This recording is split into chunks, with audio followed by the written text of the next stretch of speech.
Povo de Deus, boa noite. Paz seja convosco, amém? Esse nosso Jesus é maravilhoso. E Ele está aqui hoje comigo e com você neste lugar, porque onde está dois ou mais reunidos em nome do Senhor, Ele se faz presente, amém? E Ele se faz presente porque Ele quer falar comigo e com você. E Ele fala pela sua palavra. Por isso eu te convido agora a abrir comigo no livro de Isaías, no capítulo 44. Aí no Antigo Testamento, se pegar de Salmos para frente, é mais facilzinho aí.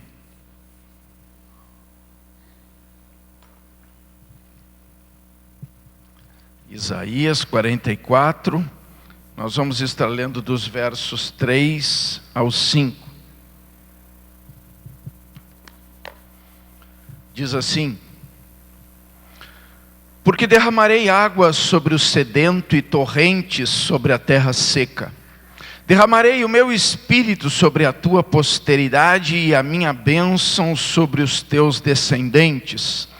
E brotarão como a erva, como salgueiros junto às correntes das águas.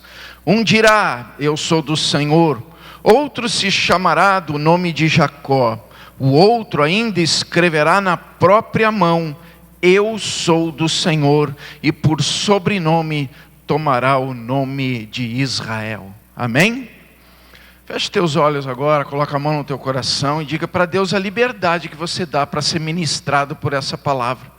Porque Deus entrega ela para mim e para você com um propósito específico. E se nós dermos a liberdade, Ele vai cumprir. Senhor Deus Todo-Poderoso, nós agora, Senhor, recebendo a Tua palavra, Senhor, em nossos corações com alegria, te damos toda a liberdade para que ela seja ministrada em nossas vidas de acordo com os Teus propósitos estabelecidos, para que em nome de Jesus eles assim se cumpram, Pai. E nós possamos usufruir de tudo que ela foi designada para cada um de nós e que verdadeiramente prospere nesses propósitos em nossas vidas. Nessa liberdade também, Senhor, me entrego em Tuas mãos, para que não seja eu a falar, mas sim o Teu Santo Espírito falando através de mim. Espírito Santo, o controle é Teu, o domínio é Teu, e eu Te dou toda a liberdade para que assim Tu faças e que assim seja. Amém. Glória a Deus. Podem tomar assento, meus queridos.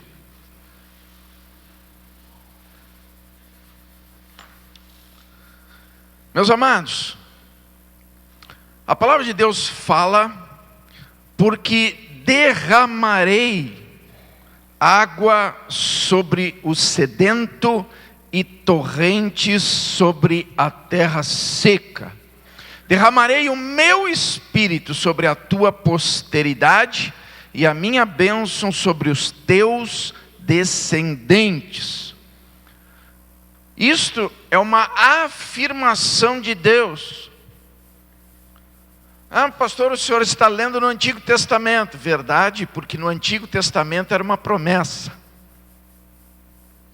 E nós precisamos entender por que Deus prometeu isso e de que maneira Ele prometeu isso. Porque aí nós vamos entender como isso se cumpriu. E como há de se cumprir na nossa vida. Deus, quando Ele decidiu fazer isso, porque isso é uma decisão, Ele disse, derramarei. Ele afirmou, mediante uma decisão, mediante um projeto, mediante um propósito, que derramaria, não só sobre uma geração, mas por todas as gerações do seu Espírito. Seria um derramar do seu Espírito e um derramar contínuo, permanente, sobre cada geração. Por isso diz ali, posteridade e descendência. Posteridade e descendência. Deus deu uma promessa com efeito de continuidade. Ela não termina. Ah, mas pastor, quando Jesus buscar a igreja? Quando Jesus buscar a igreja, nós vamos subir e o Espírito Santo sobe junto. Mas aí nós já estamos no céu. Amém?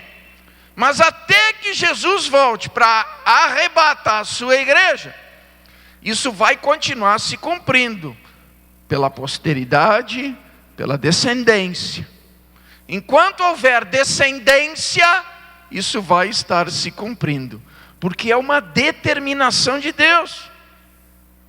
Mas toda a determinação de Deus, toda a promessa de Deus traz consigo duas realidades. Primeira, é sempre uma condicional, não é uma imposição. Deus sempre coloca na condicional. Por quê? Porque quem faz a escolha, eu e você. Ele não tira o nosso livre-arbítrio. Se você disser eu não quero, ele não vai fazer a força. Vai te mostrar todas as possibilidades, mas se você continuar dizendo não quero, ele não vai fazer. Mas se você disser eu quero, estou disposto e dou liberdade para isso, ele vai fazer, e vai fazer muito mais do que você imagina, pensa ou precisa. Amém?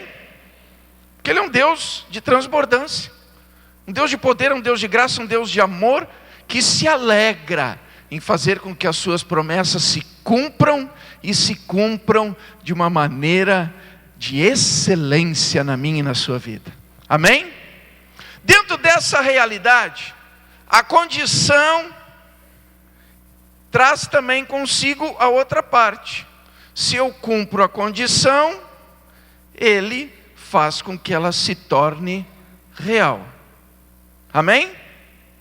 Mas a condição precisa que se estabeleça, mediante a condição, aquilo que Deus definiu como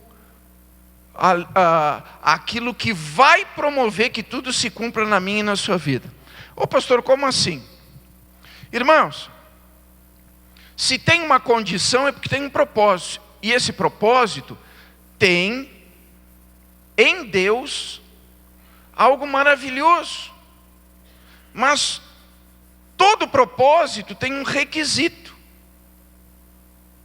Todo propósito tem um requisito. E se esse requisito não for atendido, não for cumprido, mesmo tendo a condição, eu quero, eu aceito, eu recebo, se o requisito não é cumprido, a promessa não se estabelece. Ih, pastor, agora o senhor piorou esse negócio aí. Calma que Deus vai destrinchar. Amém? Olha para mim aqui. Deus afirmou: derramarei água. Derramarei água. E aí ele diz sobre quem? Sobre o sedento, sobre terra seca. Ele define o requisito para receber a água. Pastor, mas como assim? Deus está dizendo aqui para mim e para você: se eu estou pronto, se eu estou com o requisito que diante dele promove que a promessa se cumpra, ele faz com que ela se materialize. A condição é eu querer, o requisito é ter sede e é estar diante dele como terra seca. Vamos lá. Deus está falando de quê aqui? É de água e terra? Ou está falando do seu espírito e de mim e de você?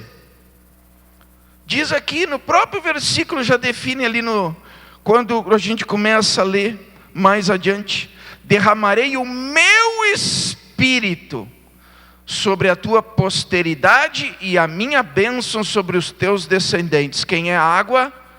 O Espírito Santo. Quem é a terra?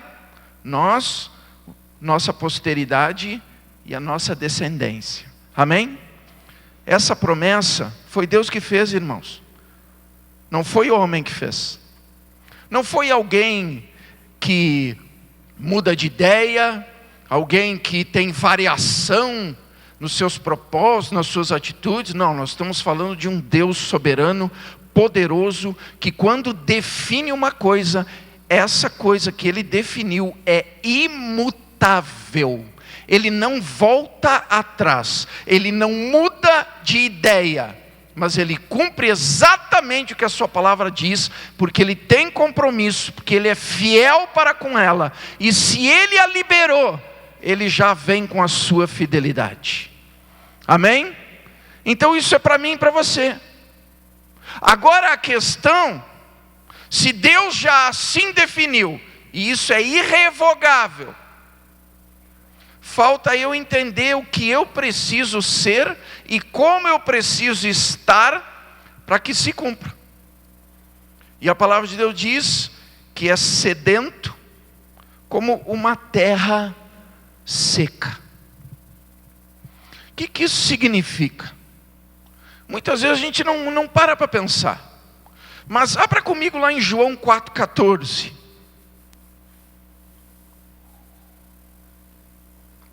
João 4.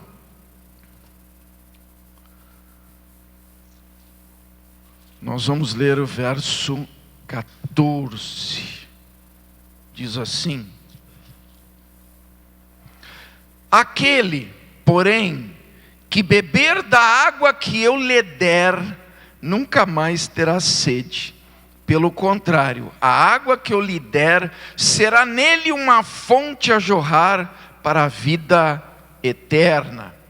Agora puxa comigo aí mais para frente, João 7, do 38 ao 39, diz assim: quem crer em mim, como diz a Escritura, do seu interior fluirão rios de água viva. Isto ele disse com respeito ao Espírito que haviam de receber os que nele crescem, pois o Espírito até aquele momento não fora dado, porque Jesus não havia sido ainda glorificado. Pastor, então quer dizer que a condição de sedento, a condição de terra seca, começa com eu ter credibilidade em Cristo, como diz as Escrituras? Exatamente. Porque se eu não entender Cristo como diz as Escrituras, eu não vou estar apto para receber o Espírito Santo de Deus. Porque ele só habita naquele que crê. E não de uma forma superficial, não de uma forma ralinha, não de uma forma sem entendimento, não de uma forma sem sabedoria. Porque o fato de crer é uma firme convicção. É uma firme convicção. Eu preciso crer em Jesus, como diz as Escrituras. Isso é estar sedento. Isso é terra seca. Como assim? Porque se eu creio em Jesus, como diz as Escrituras, eu tenho sede e fome de Deus, irmãos. É impossível eu entender e identificar quem é Jesus e não passar a ter uma necessidade dele na minha vida. Não passar a ter uma necessidade de ter o amor dele na minha vida. Não passar a ter uma necessidade de andar com ele, de estar com ele. É impossível.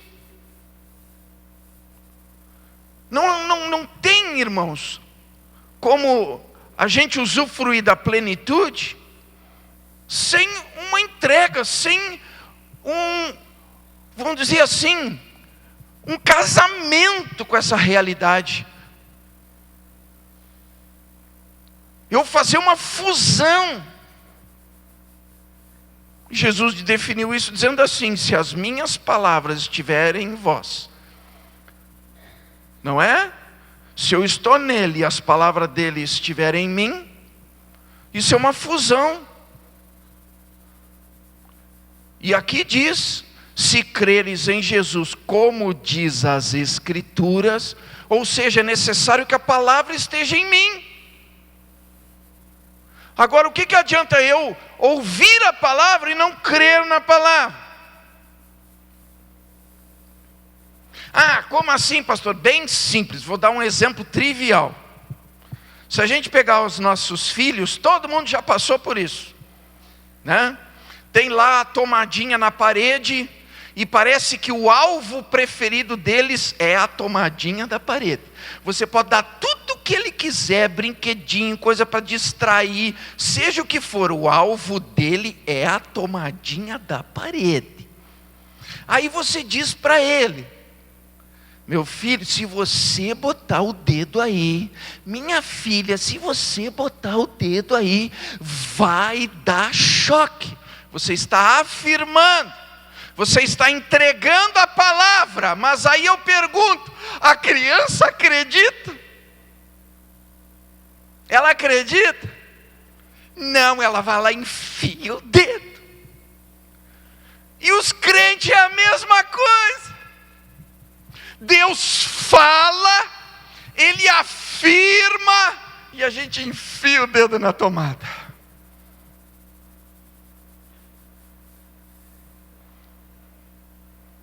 Por isso Jesus fez o desafio: se creres nele como diz as Escrituras. É do jeito que está escrito aqui, irmãos. Não é do jeito que inventam ele por aí. Não é do jeito que falam de Jesus por aí. Não é da maneira com que apresentam Jesus por aí. Não, é como está escrito nas Escrituras. Se eu crer nele desta maneira, diz que essa água se manifesta. Diz que esta água é derramada. Diz que esta água flui, transborda na minha vida e faz com que eu deixe de ser terra seca e passe a ser uma terra saciada, satisfeita. E eu vou dizer uma coisa para vocês, irmãos. O profeta, quando ele faz esse comparativo de uma forma simbólica, falando de sedento e de terra seca, o que é sedento? O que é terra seca? Eu vou dar aqui um exemplo. Eu tenho lá em casa um jornalzinho guardado. Nesse jornalzinho, era o jornal da cidade onde eu morava, a cidade de Uruguaiana, tem uma foto. A foto, sabe esses relógios que encontra na rua, que a prefeitura coloca, que marca ali a hora e marca a temperatura, e tem as propagandas ali, amém? Eu tenho a foto de um desses relógios na avenida principal da cidade de Uruguaiana, e a foto foi tirada e passou a ser capa do jornal, porque naquele dia estava marcando 51 graus no sol. Dá para imaginar isso? 51 graus. Eu tenho um outro amigo, que a esposa dele me falou, que nessa época ela estava de viagem, e ela chegou na cidade de São Borja, e o jornal de lá ela foi abrir, e lá no jornal tinha uma outra reportagem sobre a mesma situação, e dizia assim: o Rio Grande do Sul torra. Irmãos, a gente andava em câmera lenta e suava.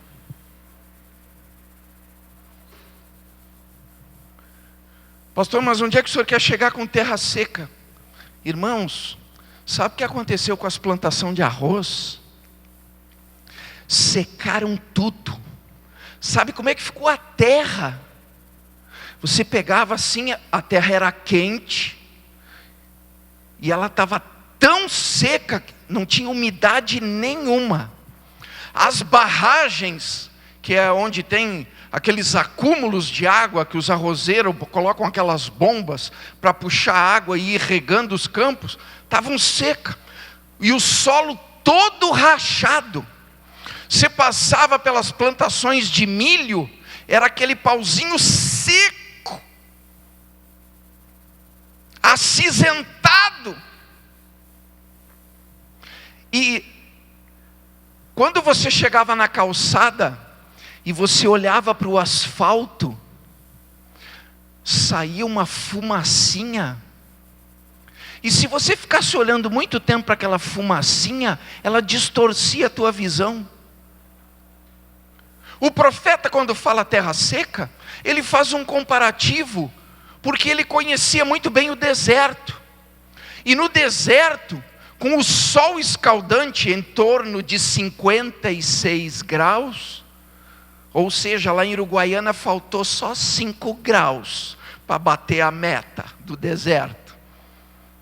Em torno de 56 graus, se você olha para a areia, ela está tão seca e ela fica com aquela, parece uma coisa nebulosa, e se você ficar olhando, ela cria as miragens, de tão seca que ela está. E aí ele faz a comparação, que assim como uma terra seca nesse estado precisa de água, eu e você temos que necessitar da água de Deus, do Espírito Santo de Deus, com essa mesma intensidade, com essa mesma necessidade. Porque, irmãos, se eu conheço Cristo conforme diz as Escrituras, essa necessidade se torna algo natural na minha vida. Os crentes hoje querem buscar várias coisas, mas esquece de buscar o principal. A igreja hoje busca tantas coisas, mas esquece de buscar o principal. Como assim, pastor? Ô irmãos, alguma coisa existe sem água?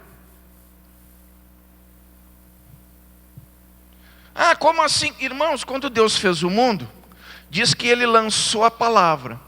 E Ele determinou que a terra produzisse as folhagens, as árvores, o matinho, capim-cebola, salgueiro. Mandou produzir tudo que era coisa. Mas agora olha para mim aqui. A terra produziu antes de cair o orvalho? Enquanto não desceu o orvalho, nada brotou, porque a água é vida.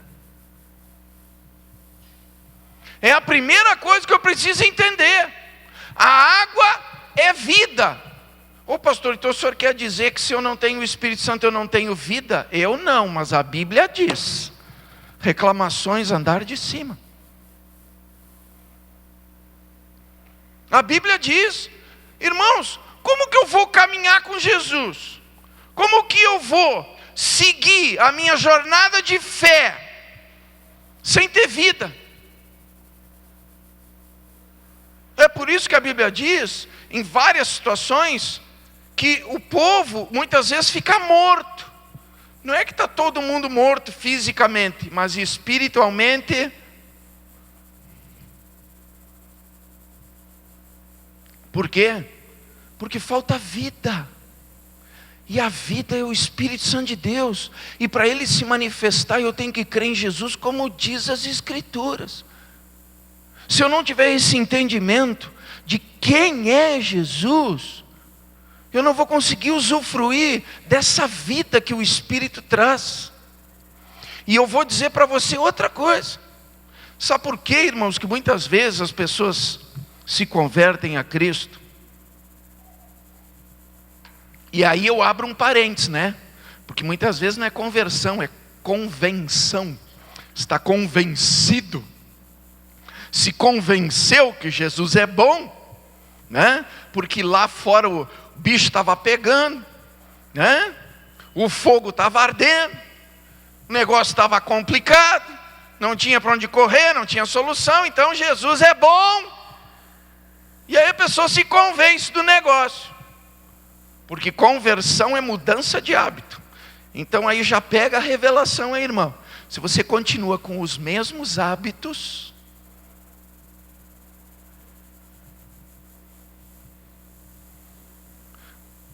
o que acontece? É impossível resistir esse mundo os prazeres desse mundo, as ilusões desse mundo e a minha própria carne, se eu estou na carne. Se eu não tenho a vida do Espírito, não tem como eu não perecer.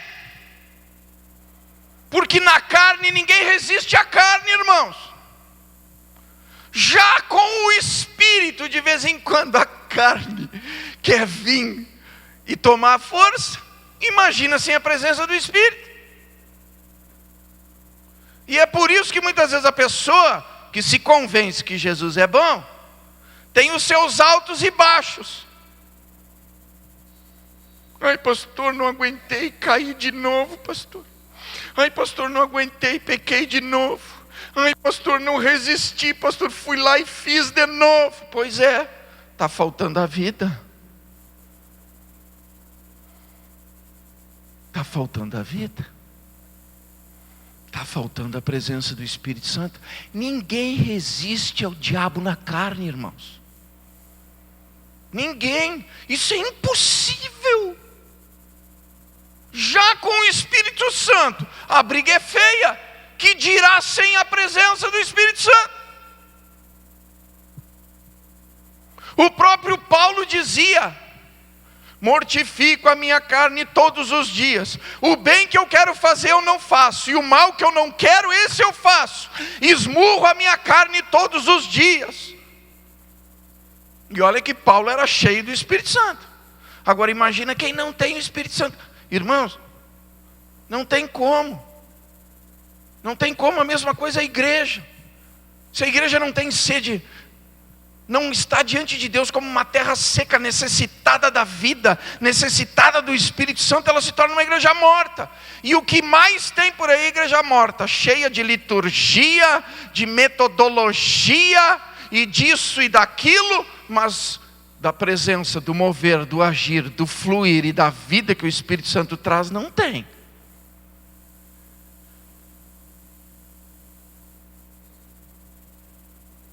É como terra seca diante de Deus. A água é a vida, mas ela também é símbolo de purificação. Como assim, pastor? Onde tem água corrente, água que flui, e Deus está falando de torrentes de água. Não é uma aguinha parada, não, é água torrente.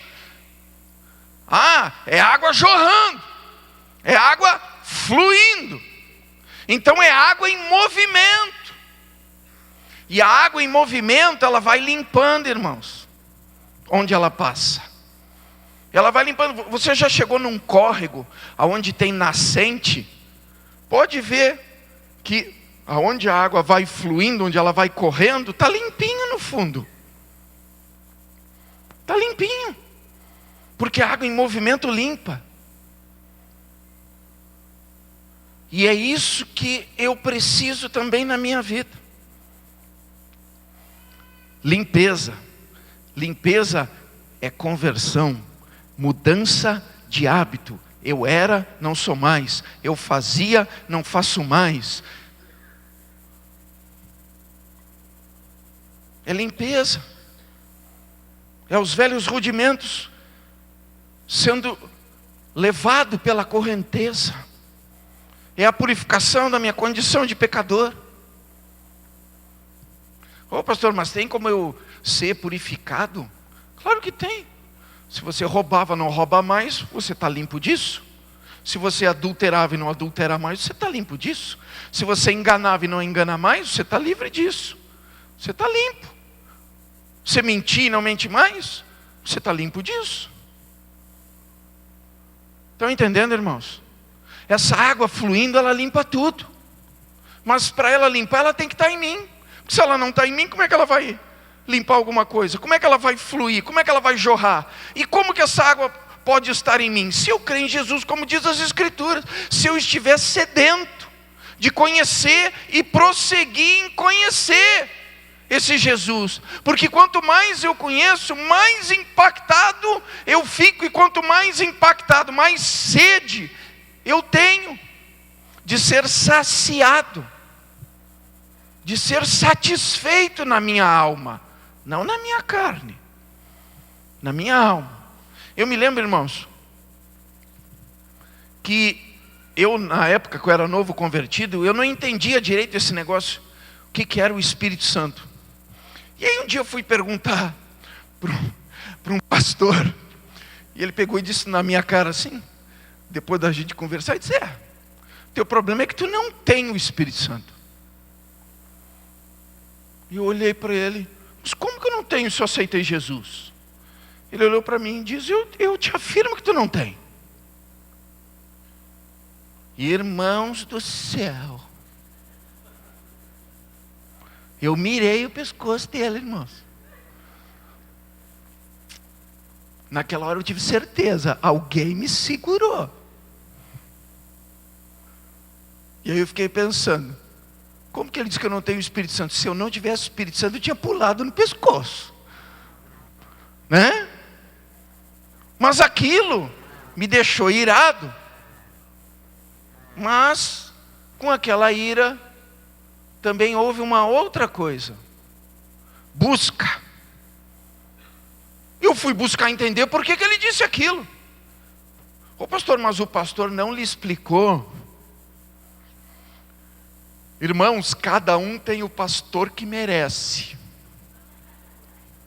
Como eu era um cara muito cabeça dura, pensa num pastor faca na bota.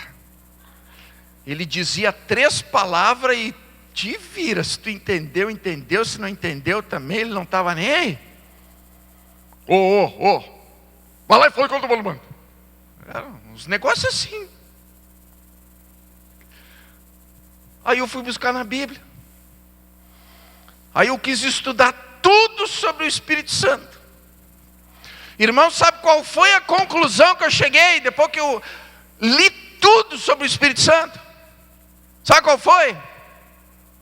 Que ele tinha razão. Porque na verdade, eu não entendia a obra da cruz. Eu não entendia quem era Jesus. Eu estava ali convencido no negócio: aqui é bom. Aqui é bom, Deus me resgatou, Deus mudou minha vida. Aqui é bom. Aqui o negócio anda, aqui o negócio vai para frente, então aqui é bom. Mas eu não conhecia Jesus, como dizia as Escrituras. Aí, assim como eu fiz todo o estudo sobre a pessoa do Espírito Santo, eu fui conhecer Jesus conforme as Escrituras. E aí eu fui entender quem era Jesus.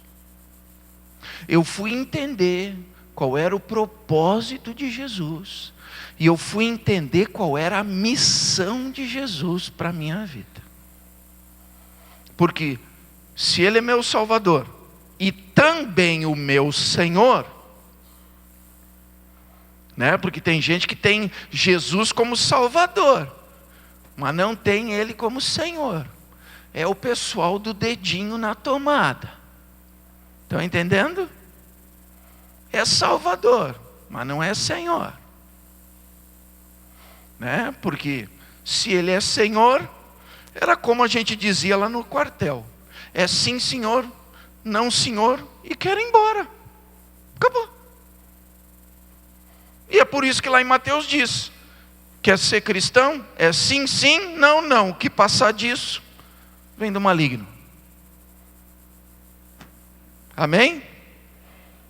Eu fui entender Jesus, compreender Jesus, entender o propósito dele para a minha vida, e junto com o propósito foi revelada a missão para a minha vida. Porque todos nós temos uma missão de Jesus. Ô pastor, mas eu não tenho ministério. Mas pega essa aí, Jesus mandou todo mundo ir e pregar o evangelho dele. Ô pastor, mas eu não sei pregar. Mas você não tem testemunho do que Jesus fez na tua vida?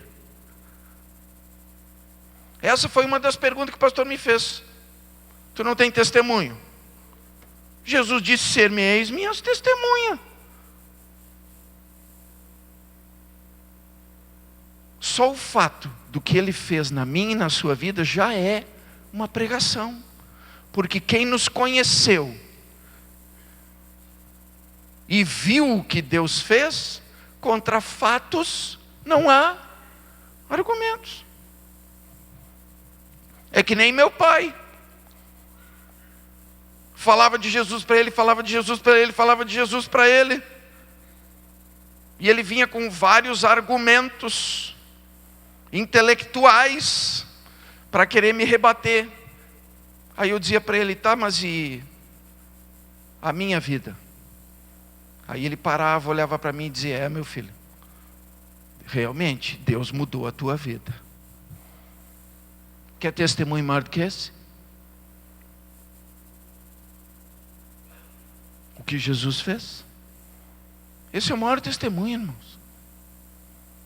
Esse é o maior testemunho. O que Jesus fez. Agora, tem um outro ditado que eu carrego comigo, que foi um capitão que me instruiu quando eu cheguei novinho no exército. Ele dizia assim para mim, Namor, palavra convence, mas exemplo arrasta. Sabe o que isso quer dizer? Biblicamente, eu posso falar de Jesus, mas se as pessoas não estiverem enxergando em mim o que eu falo,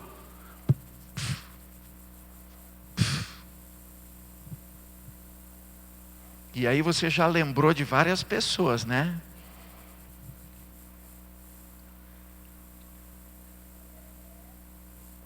Jesus disse isso quando ele falou para os fariseus, diante da multidão, e aí ele olha para a multidão e diz assim, façam tudo o que eles dizem, mas não façam nada do que eles fazem. Quer detonada maior do que essa? Os maiores líderes religiosos daquela época. Ele olha para o povo, podem fazer tudo o que eles dizem, mas não façam nada do que eles fazem. Como que eu vou pregar Jesus e a pessoa não enxergar o que eu prego em mim mesmo? Estão entendendo? Quando eu aprendi quem era Jesus, o propósito de Jesus e qual era a minha missão no negócio, aí começou a me dar sede de buscar. Irmãos, onde tinha vigília, lá estava eu. Tinha reunião de oração, lá estava eu. Tinha propósito de oração, 5 horas da manhã, lá estava eu. E eu sempre pedindo, Senhor, eu quero o batismo no Espírito Santo, quero o batismo no Espírito Santo, quero o batismo no Espírito Santo, quero o batismo no Espírito Santo, quero o batismo no Espírito Santo, quero o batismo no Espírito Santo. De tanto que eu bati na porta de Deus, Ele me disse assim, Namor, tu quer isso aí pra quê?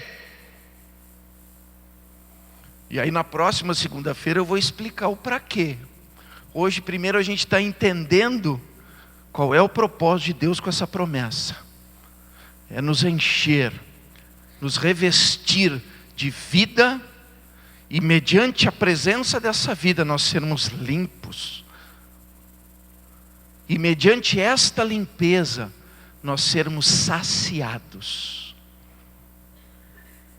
Quando a gente toma um copo de água, no momento de intensa sede, não dá uma grande satisfação? É isso que o Espírito Santo quer promover na minha e na sua vida. Mas para isso ele tem que estar presente. Para ele estar presente, eu tenho que crer em Cristo, como diz as Escrituras. E para crer em Cristo, como diz as Escrituras, todas as instruções da palavra de Deus que nós temos recebido, tem que fazerem parte da minha e da sua vida. Sabe, irmãos? Eu buscava e não recebia, e cada vez era uma frustração. Eu disse, mas para aí, eu já tenho entendimento de quem é Jesus. Por que eu não consigo receber? Porque aí, irmãos, tinha uma confusão na minha cabeça. E tem muita gente que faz essa confusão. A presença do Espírito Santo em nós é uma coisa, e falar língua estranha é outra. O falar língua estranha é a manifestação daquele que está dentro. Mas para ele se manifestar, primeiro ele tem que estar dentro. Ô pastor, mas eu nunca falei em língua estranha, então eu não tenho o Espírito Santo. Se você crê em Jesus, como diz as Escrituras, se você é sedento e terra seca por receber a presença dEle na tua vida, se você busca com intensidade, se você entendeu o propósito e você creu em Cristo, como diz as Escrituras, Ele está em você. E às vezes as pessoas não entendem, mas Ele está. Se a tua condição é essa, Ele está. E aí eu confundia com o Ele estar e o Ele se manifestar em línguas estranhas através de mim. Não adianta eu pregar aqui, irmãos, o falar em línguas estranhas sem antes você receber o doador delas. Amém? E aí eu precisei entender algo que Deus me revelou na palavra. Abram comigo lá, em Atos capítulo 19.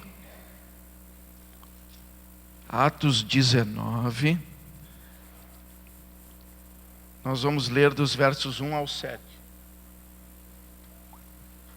Versos 1 ao 7, diz assim: Aconteceu que, estando Apolo em Corinto, Paulo, tendo passado pelas regiões mais altas, chegou a Éfeso e, achando ali alguns discípulos, perguntou-lhes: Recebestes, porventura, o Espírito Santo quando crestes? Ao que lhe responderam: Pelo contrário, nem mesmo ouvimos que existe o Espírito Santo. Então Paulo perguntou: Em que, pois, fostes batizados? Responderam: No batismo de João. Disse-lhes Paulo: João realizou o batismo de arrependimento, dizendo ao povo que cresce naquele que vinha depois dele, a saber, em Jesus. Eles, tendo ouvido isto, foram batizados em o nome do Senhor Jesus. E impondo-lhes Paulo as mãos, veio sobre eles o Espírito Santo, e tanto falavam em línguas como profetizavam. Eram ao todo uns 12 homens. Preste atenção aqui, irmãos. Diz aqui que aproximadamente 12 discípulos de Jesus, que estavam na cidade de Éfeso, e faziam parte do Evangelho de Jesus Cristo. Diz que esses 12 homens aproximadamente, Paulo chega para eles, sabendo que eles eram discípulos, se reunindo com eles, e pergunta: Recebeste o Espírito Santo quando crestes? E eles: Mas nós nem sabíamos que tinha. Sabe por que muitas pessoas não recebem, irmãos? Porque nem conhecem essa realidade. Mas pastor, quem é o Espírito Santo? O Espírito Santo é Deus habitando dentro de mim e de você. Ô pastor, mas Deus sendo tão puro, tão perfeito, tão glorioso, Ele vai querer habitar dentro de mim? Irmãos, Ele decidiu fazer isso mediante a obra da cruz, mediante a dispensação da graça, que Cristo liberou com a sua pessoa e com a sua obra, o propósito na sua vida e o propósito na obra que Ele fez naquela cruz. Por quê? Porque Deus decidiu derramar água sobre o sedento e torrentes sobre terra seca. Ele decidiu fazer isso sobre a posteridade, sobre as gerações, de todo aquele que nele crê. Recebeste quando crestes? Ô pastor, mas eles disseram que nem conheciam. Pois é, irmãos. Pois é. E o segredo está exatamente nos versículos seguintes, sabe por quê? Diz ali que eles tinham sido batizados no batismo de João. Tá, pastor, mas o que isso tem a ver? Olha para mim aqui. Batismo significa você entrar em concordância com as ideias, com o propósito e com a missão daquele que está te arregimentando, daquele que está te chamando. Batizar em Cristo Jesus significa eu ter entendimento da pessoa de Jesus, da obra de Jesus, das ideias de Jesus, e decidir ser co-participante disso e até a morte.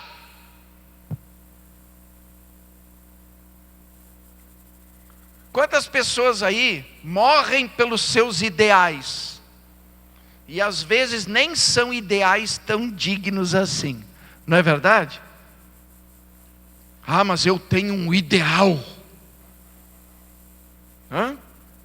Getúlio Vargas tinha um ideal, carregou uma multidão com ele, e morreu pelo seu ideal, morreu para não abrir mão do seu ideal. Olga, quem já ouviu falar de Olga? Até teve um filme aí, ela tinha um ideal, e ela morreu pelo ideal dela, ela foi até o fim. Ô pastor, então quer dizer, pastor, que eu me batizar em Cristo é aceitar todas as ideias de Jesus e pagar o preço até a morte por essas ideias? Exatamente. Diz o texto que quando eles fizeram isso, Paulo, impondo as mãos, receberam o Espírito Santo. Não é o que está no texto? É o que está no texto, irmãos. Diz ali. Disse-lhes Paulo: João realizou o batismo de arrependimento, dizendo ao povo que cresce naquele que vinha depois dele, a saber, em Jesus. E aí diz: eles, tendo ouvido isto, foram batizados em o nome do Senhor Jesus. Eles decidiram aceitar Jesus, como diz as Escrituras, com as suas ideias, com os seus propósitos, com a sua missão, e estarem dispostos a morrerem por isso.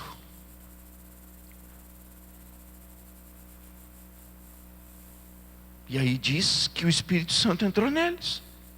Simples. O Espírito Santo é Deus dentro de mim e de você. Vou explicar de uma maneira mais simples. Vocês lembram que lá, a maioria dos evangelhos fala do nascimento de Jesus? E aí Deus diz assim: quando o menino nascer, Deus falando para José, tu vai botar o nome dele de Jesus, mas ele será conhecido como Emanuel. Ô pastor, mas não era para ele ser chamado de Jesus? Como é que ele vai ser chamado de Emanuel? Não diz que ele vai ser chamado, diz que ele seria conhecido como Emanuel. Ô pastor, agora eu não entendi, então presta atenção aqui. O nome dele é Jesus. Deus definiu: eu quero que chame ele de Jesus, mas ele será conhecido como Emanuel. Emanuel, palavra grega, diz assim, se nós separarmos cada um dos prefixos: Emanuel, em, dentro; anu, barro; el, Deus. Jesus seria conhecido como Deus dentro do barro. Por quê? Porque mediante a obra da cruz, ele decidiu habitar dentro de mim e de você. Por isso lá em João 14 ele diz: é necessário que eu vá, porque se eu não for, o Espírito Santo não virá. Mas se eu for, ele vos será enviado. E quando ele vier, ele vos fará lembrar de tudo que vos tenho dito. Ele vos ensinará, vos instruirá e morará dentro de você. Por isso que está escrito que nós somos templos do Espírito Santo. E por isso Paulo diz que nós temos um tesouro em vasos de barro. Porque Deus decidiu, através da pessoa do Espírito Santo, estar dentro de todo aquele que crê em Jesus, como diz as Escrituras, em todo aquele que se batiza em Cristo, nos ideais de Cristo, nas propostas de Cristo, na missão de Cristo, e está decidido a ir até a morte por essa convicção de fé. Dá para você entender?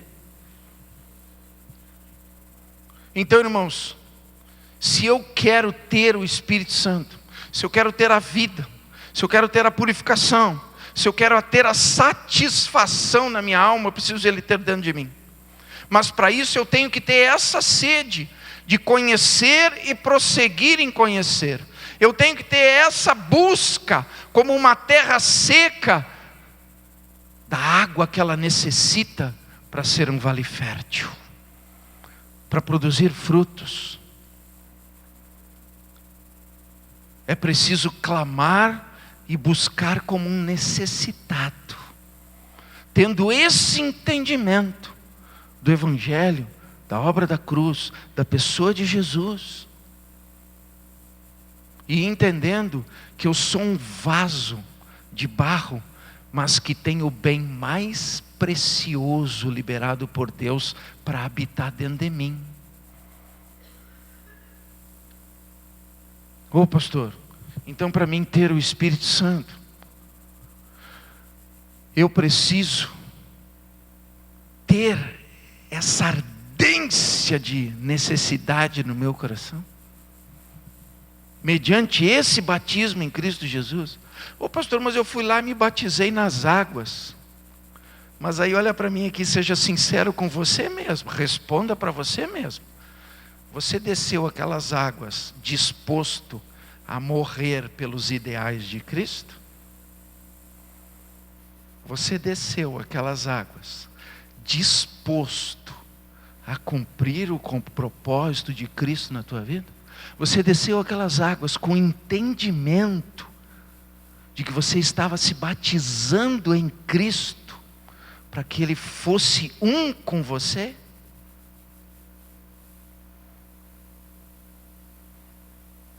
Isso faz diferença. Ô pastor, o que o senhor fez? Se batizou de novo?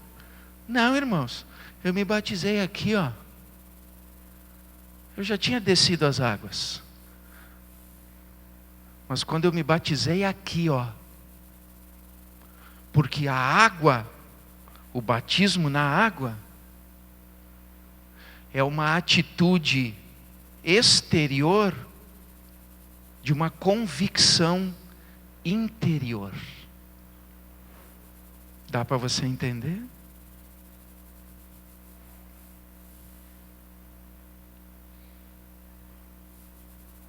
Deus quer liberar. Para quem entendeu que está disposto a tomar essa posição, a ação do seu Espírito, a presença do seu Espírito, quer fazer de mim e você templos da presença do seu Espírito. Fique de pé.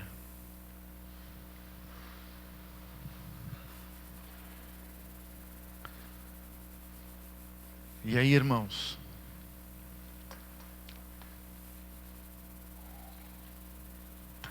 com sinceridade de coração, vamos orar e falar com Deus. Porque, irmãos, eu fiquei tão brabinho com aquele pastor quando ele me falou aquilo, mas depois eu fiquei tão feliz com ele porque ele me disse aquilo. Porque se ele nunca tivesse me dito, eu nunca teria buscado com a intensidade que eu busquei.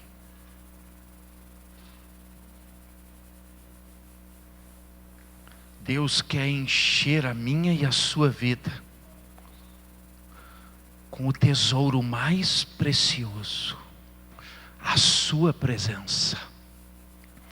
Mas a condição e o requisito tem que estar em manifestos. E essa é uma decisão minha e sua, é pessoal. Nós vamos estar aqui adorando a Deus. E enquanto nós adoramos a Deus, com sinceridade, abra o teu coração, chega diante de Deus e diga: Senhor, até aqui eu não tinha entendido, mas agora que eu entendi, eu quero fazer que a minha vida esteja apta para ser o templo do Teu Santo Espírito. Eu quero ser verdadeiramente um vaso de barro que tem esse tesouro precioso dentro, agindo, fluindo, movendo, com intensidade, com poder, com graça, promovendo vida dentro de mim, promovendo limpeza dentro de mim, porque Ele me convence do pecado, da justiça e do juízo, e promovendo saciedade, satisfação na minha alma, gozo, regozijo.